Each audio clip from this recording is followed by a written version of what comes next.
So the dog is rifling through, figuring out what you want. Uh-huh. Click, click, click, click, click, click. When I get the desired result, then I treat the dog. So that's a positive reinforcement. Okay. I mean, that's each technique. It just depends on the dog.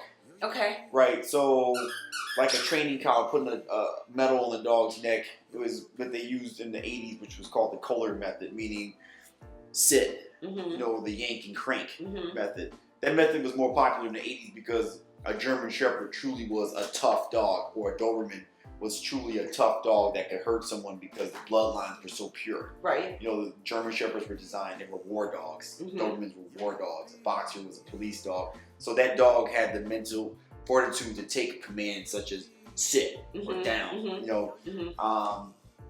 Does it have a place in 2017? Some trainers say absolutely not. It's the same method of, back in Catholic school where I went, you could paddle a kid. Right.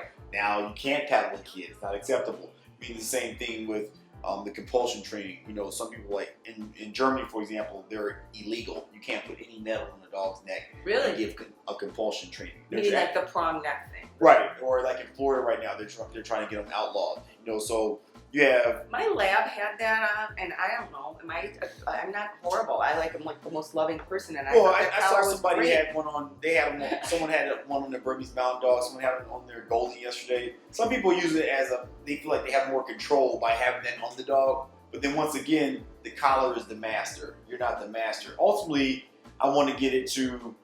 I always think of the best dog trainers in the world are people outside pushing their little shopping cart, picking up cans. Yeah. Because there's a dog just walking on the side of them. Homeless people. Yeah. Oh, yeah. Because that dog's out on a leash. The dog doesn't have a collar on. That's what they trained that dog through energy, because that dog says, "Hey, I'm going to follow you because if I get lost, I'll truly be lost."